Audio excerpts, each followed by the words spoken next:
সুপ্রিয় দর্শক, নানা আয়োজনে সাজানো রয়েছে ঈদুল আজহার এই পুরো সময়টা চ্যানেল 9-এ, যার মধ্য থেকে প্রতিদিন রাত 9টায় থাকছে ব্লকবাস্টার সিনেমা।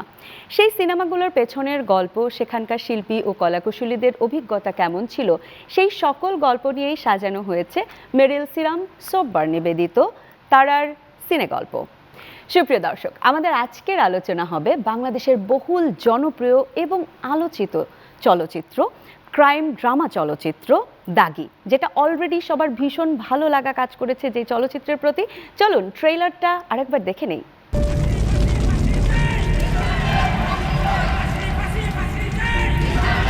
অপরাধ বোধের একটা পাথর না, বুকের ভিতরে একবারে চাপ দিয়ে ধরে থাকে।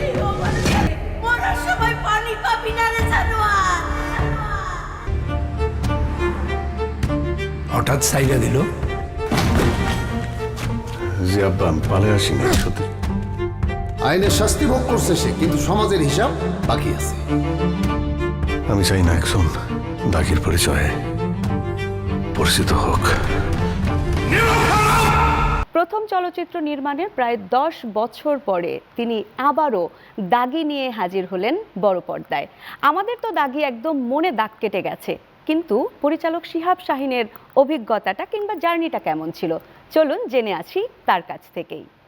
দাগি গল্প ভাবনা বেসিক্যালি শুরু হয় একটা সমস্যাকে যে আমার মাথায় হর্ন করে, একটা ঘটনাটা মানে বাস্তব সত্য বা একটা গবেষণালব্ধ একটা উপাত্ত যে যারা কনভিক্ট আসামিরা যারা সাজা খেটে বের হয়, অপরাধের পর সাজা খেটে বের হয়, তাদেরকে আবার সমাজে ফিরে আসাটা মানে অলমোস্ট 75% ক্ষেত্রে ব্যর্থ হয়। অধিকাংশই এই সমাজে টিকতে না পারে আবার অপরাধীদের সাথেই যুক্ত হয়ে পড়ে এবং আবার জেলখানাতেই ফেরত যায়, কেননা সোসাইটি ঠিক সেভাবে মেনে নিতে পারে না মানে তাদের এইটা। তো এই জিনিসটা একটা সত্যিকার সমস্যা, সারা বিশ্বব্যাপী ছিল। তো ভাবছিলাম যে এই বিষয় নিয়ে কাজ করব। তো সেই ভাবনা থেকেই একটা নিশান চরিত্রটা আসে। বাবু নিচে নাম। কেন কি হইছে? নিচে নিচে নিচে নামতেছি দাঁড়া। কি হইছে? হ্যাঁ, এই অবস্থা কেন? একটা শার্ট দে। কই গেছিলি? এই আমি তোরা মানা করছিলাম না? হ্যাঁ মানা করছি। কি পরিমাণ রিস্কি কাজ এইটা? এই বেটা, এই গুলিটা যদি তোর গায়ে লাগতো না, তোর এই কাজ করতে হইব কেন? লাগে নাই তো। শোন, আমার বাপ জীবনও ব্যবসার জন্য আমার টাকা দিব না, দিব তো আমি ভাবছি কি একটা বড় একটা দাইন মারু। হ্যাঁ, দান মেরে যে টাকাটা পাবো ওইটাতে একটা এক্সপোর্ট ইম্পোর্টের ব্যবসা করবো। হ্যাঁ বুঝছোস? আচ্ছা, এরপর কি করবি? শোন, পোলা যদি কিছু না করে জেরিনের বাপ জীবনও মাইয়া দেবো না। আমি তো ভাবছি ওই জেরিনের টাকা বিয়ে দিয়ে হয়ে গেছে। আমার সেকেন্ড ফিল্মের জন্য গল্প খুঁজছিলাম, গল্প আসছিল এবং আমার মনে হয় যে আমার বন্ধু, আমার নাম চলে আসে শাকিল, ওর সাথে আমার এত ভালো আন্ডারস্ট্যান্ডিং। এটা এমন না যে শুধুমাত্র আমার কাজ, যে কাজটা অন্য একজন করছে সেই গল্প নিয়ে আমাদের আড্ডা হয়, কারণ আমরা বিলিভ করি যে উই আর ফ্যামিলি অ্যান্ড আমরা যে কোনো গল্প, এটা ওটিটি হতে পারে, নাটক হতে পারে, সিনেমা হতে পারে, আমরা গল্প নিয়ে কথা বলি, গল্প নিয়ে কনভারসেশন করি। হ্যাঁ, এটা যে অন্য কারো কাজ হতে পারে। সো যেহেতু আমাকে ও মনে করে যে আমার গল্পের আন্ডারস্ট্যান্ডিং ভালো, তো এটা আমার সাথে শেয়ার করে, আমরা কথা বলি। তো এইভাবে কথা বলতে বলতে অনেক গল্প নিয়ে আমরা আসছিল, অনেকেই পিচ করছিল, কিন্তু ইটস টু লেট। একটা দীর্ঘ 1 বছর আমি কোনো কাজ করিনি। হ্যাঁ, সময় নিয়েছি। অ্যান্ড ওয়ান ফাইন মর্নিং আমাদের মিটিং সেট করা হয় শিহাব শাহীনের সাথে, এবং সে দাগি গল্পটা শোনায় এবং আমাদের নাম সেই সময়ই আমরা বুঝতে পারি পালস।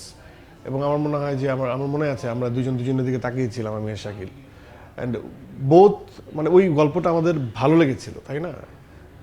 মারামারি নাই, কনভেনশনাল ওয়েতে গল্প বয়ান নাই, একটা খুবই খুবই সূক্ষ্ম একটা বিষয়। আমার কাছে মনে হয় কি যে মানুষ যে বলে না, এটা খুব শুদ্ধ বাংলায় বলি আমি, আপনারা মাইন্ড করেন না, আমি বলছি যে এই যে সুড়ঙ্গ বা দাগি এই ধরনের গল্প করতে না হেডম লাগে। কারণ কি, ইটস নট কনভেনশনাল ওয়েতে, খুবই একটা টিপিক্যাল ফরম্যাটে করা না। আমি জানি যে that is a risk factor, কারণ এ ধরনের গল্প আমাদের যে হল বা যে মুডে আমাদের সিঙ্গেল স্ক্রিনগুলো চলে, বা ওভারঅল যে এটা ইটস এ রিস্কি প্রজেক্ট। আরে কি হয়েছে? দাঁড়া, নিশান, চল, দাঁড়া। নিশান, পাগলামি করিস না, পাগলামি করছিস। এই যে, চল, কি হয়েছে? আমার কথা শোন, এলাকার মানুষ দেখতেছে। ভাই কিছু না, আমরা চলে যাচ্ছি। কেমনে বললি তুই? কেমনে পড়লি? চল। কেমনে পড়লি? আমরা ভেতরে বসে কথা বলি। নিশান, আয়। আমি দেখতেছি, সোহাগ, আমি দেখতেছি। বদনাম হবে নিশান। দাগের যখন প্রথম আমাকে শিহাব ভাই গল্পটা একটু মানে পুরোটা না অল্প একটু শোনায় যে এরকম একটা জার্নি, সো তোমার ফার্স্ট যে লুকটা হবে এটার পরে আমরা 14 বছরের পরের একটা লুক দেখাবো, তো আমি ফার্স্ট তোমার লুক টেস্ট করব। তারপরে আমার লুক টেস্টে আমি গেলাম, যাওয়ার পরে দেখি আসলে লুক টেস্টে আর কেউ নাই, শুধু ওই বাচ্চা মেয়েটা আছে যে আমার মেয়ের ক্যারেক্টার করবে।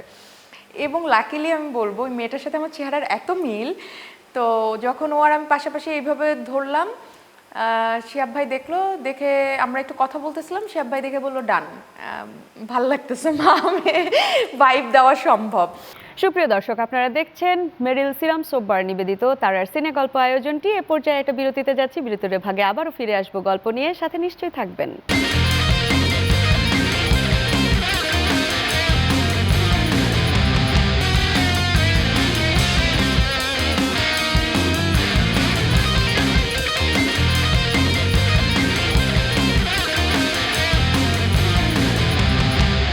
মেরিল সিরাম সোববার নিবেদিত তারার সিনে গল্প আয়োজনে বিরতির ভাগে সবাইকে আরও একবার স্বাগত জানাচ্ছি। বিরতির আগে আমরা দেখছিলাম শিহাব শাহিনের গল্প, তিনি কি জানাচ্ছিলেন আমাদেরকে শুনলাম। তবে গল্প কিন্তু এখানেই শেষ নয়, আরও অনেক গল্প রয়েছে। চলুন এ পর্যায়ে দেখে আসি দাগি চলচ্চিত্রের আরও একটি গল্প। আরে যে রিন, কেমন আছো? তোমার আম্মাই কেমন আছে? আসসালামু আলাইকুম দাদি। ওয়ালাইকুম আম্মা সালাম। ভালো আছে। দাদি ওই যে ওইখানে একটা কাজে আসছিলাম। আমি জানি তোমার যে একটা মূলা ক্ষেত আছে, সেইটা দেখতে আইসো। যাও যাও যাও। এদিকে আসো। আব্বু আছে। ওর বাসায় বিয়ের প্রপোজাল আসতেছে নিশান। ভাই শিহাব ভাইয়ের সব কিছু শিহাব ভাই এত সুন্দরভাবে গোছানো, এবং শিহাব ভাই জানে শিহাব ভাই কী চায়, কিভাবে চায়, তো ওইটা শিহাব ভাই আমার মনে হয় দাগিতে সেটারই প্রতিফলন হয়েছে। এবং আমরা সবাই সবসময় আসলে খুব ছিলাম যে সিরিয়াস ছিলাম যে হ্যাঁ এটা এরকমই হতে হবে, কারণ শিহাব ভাই এইভাবেই চায়। কারণ শিহাব ভাই পুরো সেটে কখনোই শুটিং চলাকালীন কোনো কিছুতেই কোনো স্যাক্রিফাইস বা এটা এখন হচ্ছে না, এটা নাই, আচ্ছা আমরা একটু কম্প্রোমাইজ করে কাজটা করি, এটা কখনোই শিহাব ভাই করেনি। শিহাব ভাইয়ের যেটা যখন প্রয়োজন ওটা হলেই শ্যুট হয়েছে, না হলে হয়তো শ্যুট হয়নি। তো আমার মনে হয় যে এটা শিহাব ভাইয়ের অনেক বড় একটা গুণ। I can take care of myself. তোমার নাম কি নিশান? হ্যাঁ।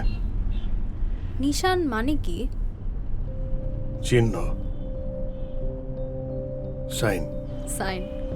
কোনো নাম হলো? Mister sign. তোমার বাড়িও কি সাইদপুর?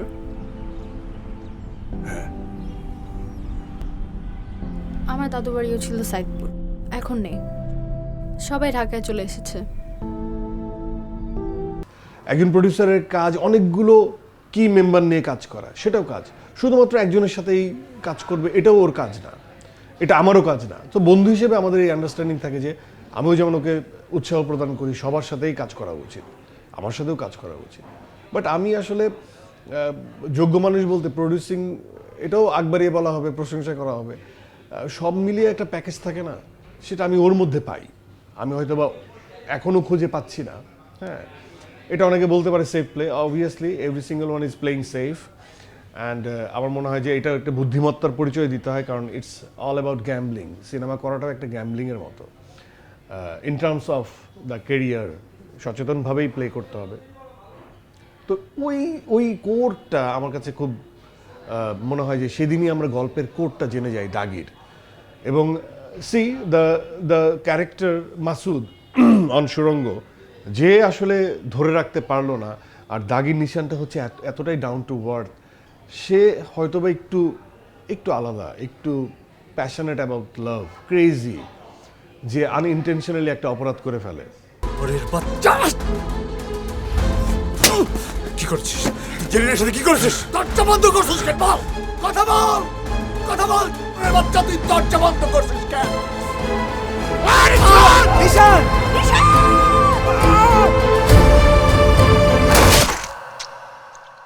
আমার পাশাপাশি দাগির পাশাপাশি সাকিব খানের দ্য বিগেস্ট ব্লকবাস্টার এই যাবৎকালের বরবাদ রিলিজ হয়েছিল, অ্যান্ড সিনেমাটাও বেশ ভালো যাচ্ছিল, আর সাকিব খানের ফ্যান বেশ তো হিউজ।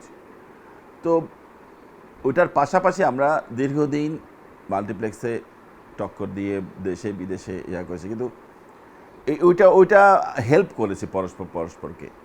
একা দাগি যদি আসতো বা একা বরবাদ যদি আসতো, যতটা না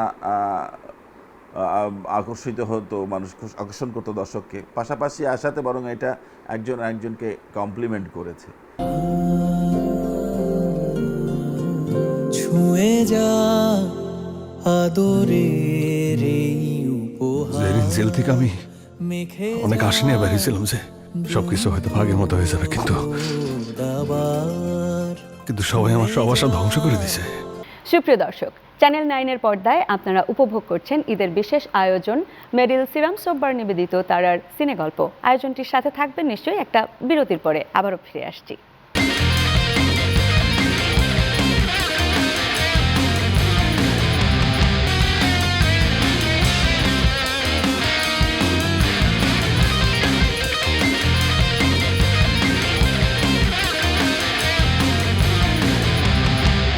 সুপ্রিয় দর্শক, মেরিল সিরাম সোববার নিবেদিত তারার সিনে গল্প আয়োজনে বিরতির বিভাগের সবাইকে আরও একবার স্বাগত জানাচ্ছি। আজ আমরা গল্প করছি চলচ্চিত্র দাগি নিয়ে। একটা চলচ্চিত্র যখন নির্মাণ করা হয়, তার পেছনে আসলে আমরা যতটুকু দেখতে পারি তার বাইরেও গল্পটা থাকে অনেকখানি।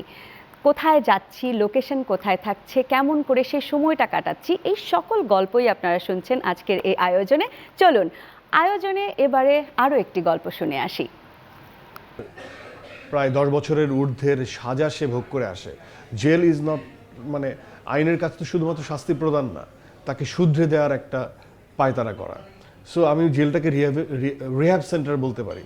তো এই জেল থেকে তার অনুশাসন, সে যে শাস্তি ভোগ করবে বা যে গাইডলাইন পাবে, সেটা নিয়ে বের হয়ে এসে যখন সমাজকে তার অপরাধের কথা বা সে মুক্তি চায়, তখন এই নিশান চরিত্রটা এতটাই সাদামাটা যে সে সমাজ থেকে শুধুমাত্র চাইছিল কি, যে আমাকে ক্ষমা করে দিয়েছেন কি আপনারা।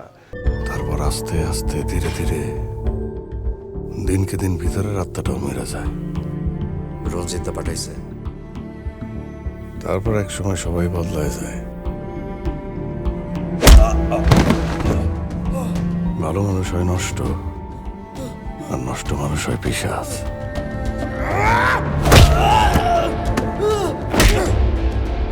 শিহাব ভাই প্রায় 1 মাস আমাদের রিহার্সেল করিয়েছেন দাগির। আমি, নিশো ভাই এবং প্রত্যেকটা ক্যারেক্টার আমরা সিন ধরে ধরে শ্যুট করেছি, এবং প্রত্যেকের ডায়লগ মুখস্থ থাকা লাগছে। যে শিহাব ভাই হুট করে হয়তো বলতেছে ওই সিনটা করব, এখন ধরো 54 নম্বর সিন করব, বলো ডায়লগ, মানে ওইটা স্ক্রিপ্ট দেখার কোনো অপশন ছিল না। এবং আমি 1-2 বার যখনই দেখতে গেছি আমি বকা খাইছি যে কি তোমার এখনো স্ক্রিপ্ট মুখস্থ না, তোমার স্ক্রিপ্ট মাথায় না থাকলে তুমি কিভাবে অ্যাক্টিং করবা। তো আমি অনেক বকা খেয়েছি, কিন্তু এন্ড অফ দ্য ডে যে জিনিসটা দর্শক পর্যন্ত পৌঁছে গিয়েছে দাগি ছবিটা, আমার মনে হয় ওইটা অসাধারণ একটা মেকারের একটা কারিশমা দর্শক দেখতে পেরেছে। তো এটার জন্য শিহাব ভাইকে অসংখ্য ধন্যবাদ, যে শিহাব ভাই এত সুন্দর একটা গল্পের, এত সুন্দর একটা রিয়েলিস্টিক গল্পের রিয়েলিস্টিক কিছু ক্যারেক্টার দর্শক পর্যন্ত পৌঁছে দিয়েছে। আরে বাবা, ছাড়ো ছাড়ো। 10 দিন পর আসছে, এখন মোটা তার ভালোবাসা উতলায় পড়তেছে। 10 দিন না 7 দিন। কই ছিলাই 7 দিন? বললাম না, বর্ডারে গেছিলাম বিজনেসের জন্য। অন্তত একটা ফোন করতা। ফোন কিভাবে করব? ফোন যদি ইন্ডিয়ানের সাথে ধরে, আর ইন্ডিয়া থেকে এত সহজে ফোন করা যায় না। অন্তত বলে যাইতা যে আমি এই 10 দিন থাকবো না। একটা তো মোমেন্ট, সিনেমাটিক মোমেন্ট আছেই। প্রত্যেক সিনেমার নির্মাতাই কিছু মোমেন্ট তৈরি করে, তার একটা জায়গায় পৌঁছাতে চায়, গল্পটা বলার সেই অভীষ্ট আর্টিস্টিক স্পেসে সে পৌঁছাতে চায়, যেখানেই সে তার যা এক্সপ্রেস করতে চায় তাই এক্সপ্রেস করে, মানুষকে এঙ্গেজ করার চেষ্টা করে। তো নির্দিষ্ট কোনো এইটা বললেই দর্শক তালি দেবে এই ধরনের কিছু করি নাই, যে মানে এটা খায় দর্শক, এটা খাওয়াই, আমি এটা করা হয়নি। সুপ্রিয় দর্শক, চলচ্চিত্র দাগি নিয়ে কথা হচ্ছে মেরিল সিরাম সোববার নিবেদিত তারার সিনে গল্প আয়োজনে। এই আয়োজনটাতে আপনারা সাথে নিশ্চয়ই থাকবেন, কারণ একটা চলচ্চিত্র যখন আমরা দেখতে থাকি তখন যদি কিছু কিছু গল্প, পেছনকার গল্প যদি আমাদের জানা থাকে, সেটা তো নিঃসন্দেহে সেই চলচ্চিত্রের প্রতি বা সেই চলচ্চিত্রটা দেখার প্রতি আগ্রহ বাড়ায়। সেই আগ্রহটা নিয়ে কিছুটা সময় অপেক্ষায় থাকুন, একটা বিরতির ভাগে আবারও আপনাদের সাথে দেখা হচ্ছে।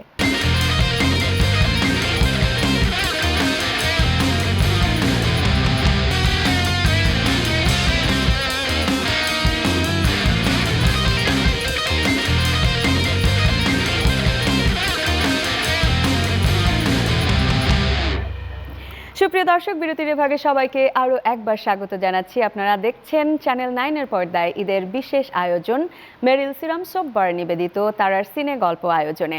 আজকে এই পুরোটা সময় আপনাদের সাথে গল্প হচ্ছে আমাদের প্রিয় সুপারস্টার আফরান নিশো অভিনীত এবং শিহাব শাহীন পরিচালিত দাগি চলচ্চিত্র নিয়ে। এই দাগি চলচ্চিত্রের প্রত্যেকটা জায়গা কিন্তু এতটাই শ্বাসরুদ্ধকর, যেখানে আমাদের এক পলক এদিক থেকে ওদিক যাওয়ার সুযোগ নেই। তবে এবারেও যেটা করব, আমরা একটু স্ক্রিনে তাকাবো, দেখব এই আয়োজনের বা এই যে চলচ্চিত্রটা ছিল সেখানে আরও কি কি গল্প লুকিয়েছিল। চলুন দেখে নেই। তোমার জন্য ফুল কুড়িয়ে নিলে, সাথে খানিক ভুল কুড়িয়ে নিলে, কাজল চোখে তাকিয়ে যদি হাসি, তোমায় ভেবে সন্ধ্যা নামে যদি চোখের কোলে কান্না জমায় নদী, সব অভিমান ভুলে ফিরে আসি। ঈদ মোবারক, চ্যানেল 9-এর দর্শকদেরও ঈদ মোবারক। ঈদের ছুটিতে দাগি দেখুন। রাস্তাঘাটে মারপিট করো কিসের জন্য? হ্যাঁ, নটি বয়। নতুন তো, নিউ কামার, সব কিছু কিন্তু ঢুকে যাবে।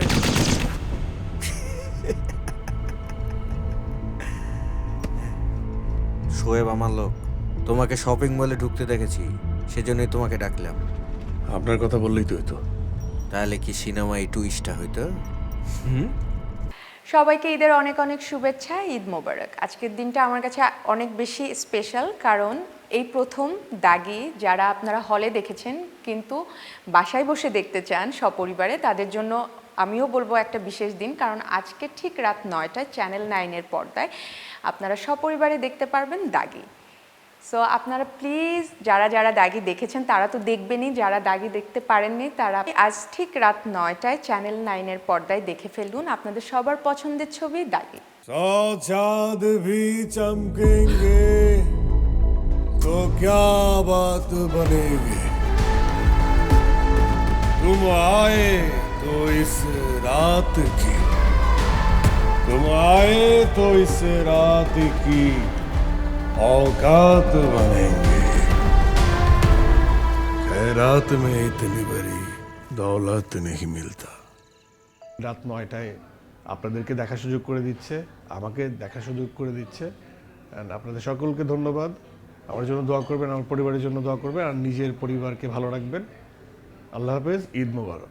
সুপ্রিয় দর্শক, দাগি সম্পর্কে অনেক কিছুই জেনে নিলাম আজকে আমরা, এবং একটা চলচ্চিত্র তৈরির পেছনে আসলে যে গল্পগুলো থাকে সেই গল্পগুলো যদি আমাদের জানা থাকে তবে সেই চলচ্চিত্রের প্রতি ভালোবাসা অনেকখানি বেড়ে যায় এবং আগ্রহ থাকে দেখার। সেই আগ্রহটা ধরে রাখুন, কারণ ঠিক রাত 9টায় চ্যানেল 9-এর পর্দায় আপনারা দেখবেন চলচ্চিত্র দাগি।